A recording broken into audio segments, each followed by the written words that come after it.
In this lecture, we will be adding search functionality for our vegetable list screen as well as pest list screen.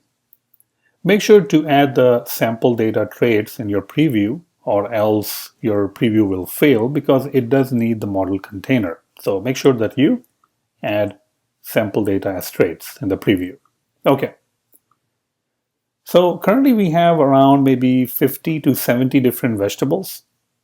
And sometimes when you just want to add a vegetable to your garden, let's say if I wanted to add, turnip, I have to scroll all the way down and then look at that vegetable like turnip. Okay, and then I can add it. All right. And that's fine, but it would be nice if there's a search bar and I am easily able to search for that particular vegetable that I want. And creating a search bar or adding a search bar is actually quite simple. We will go ahead and use the searchable, you can see over here, searchable modifier, and pass in the text. So I'm going to go ahead and, this is a binding basically. So I'm just going to go ahead and say search. What is search? Well, that will be a private variable, a state variable that I will declare of type string. All right, there we go. And we'll wait for the vegetable list screen to refresh. And there we go. You can see that just by adding a single line of code, searchable view modifier, now we can see the search box and it's already styled nicely. I can go ahead and type something over here. Let's say I'm looking for turnip. Now it doesn't really do anything because we haven't really implemented that particular functionality. So let's see how we can do that. So whenever we are typing something in the search box, that text is going into the search variable, which is of type state. And what we can do in those cases is the view itself is re-evaluating. Whenever you're typing over here, it's re-evaluating, oh, something has changed, but nothing really is changing apart from what you're entering in the searchable text view or the text box. So what we can do is we can create a private property over here and we can call it filter vegetables. And it's going to return us an array of vegetables. And this is where we can actually perform the filter. So if the search, meaning whatever you're entering, is empty, or we can even say empty or white space, like we can use that one. Like if you're putting this white space, then you're not really searching for anything. So in this case, we can just return vegetables, like all of them. All right. Else we will only return the vegetables where the name contains a certain word, like the search word. Now, this is kind of like dependent on you. If you want to filter it based on the starts with or contains, I'm just going to use contains. So I can say over here vegetables.filter. And what we are looking for is the name of the vegetable. And there is a function called localize case insensitive contains. Case insensitive basically means over here that even if the case is small, meaning lowercase or uppercase, it will still find that and pass in the search. All right, and that's it. Now, currently we are using vegetables over here. We can actually start using, there we go, I think I should call it filtered vegetables would be a much better name. So filtered vegetables. There we go. I can change that to filtered vegetables.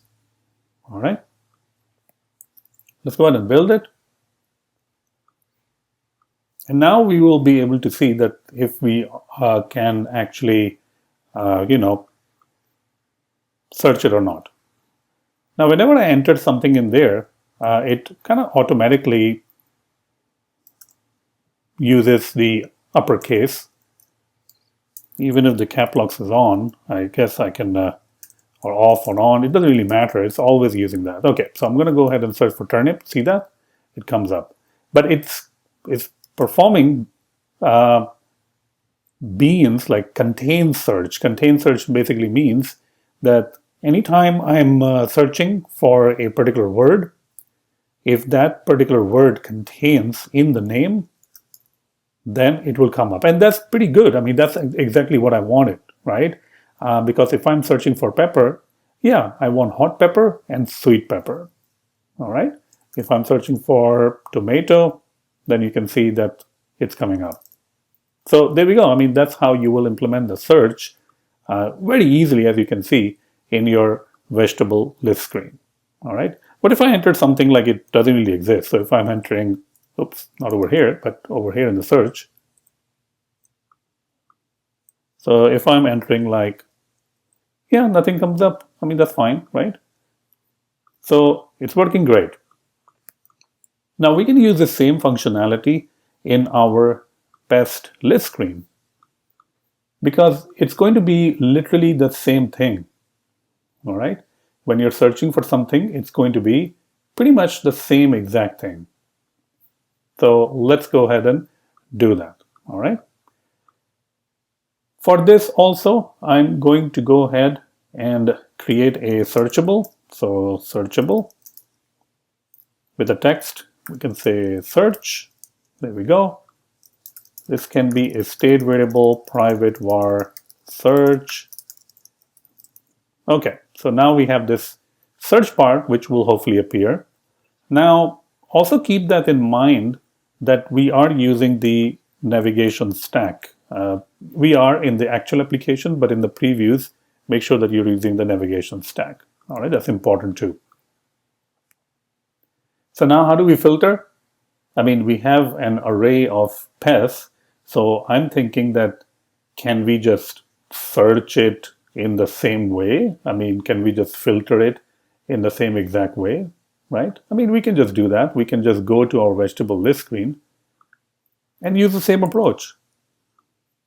If you want to create more of a generic kind of a solution, like where you can pass in the vegetable or pest and it will return you a strongly typed object, you can also do that.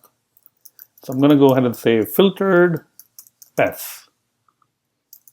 I'm going to return pest.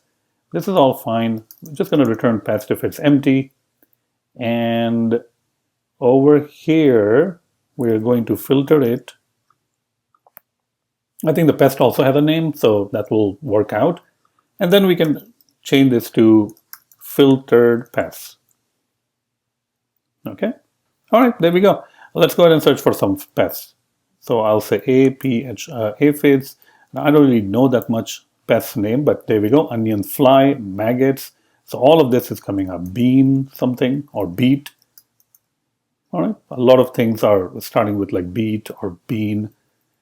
So there we go. We added search really quickly to our vegetable list screen as well as our pest list screen. All right. So hopefully you have enjoyed it. Let's go to the next lecture.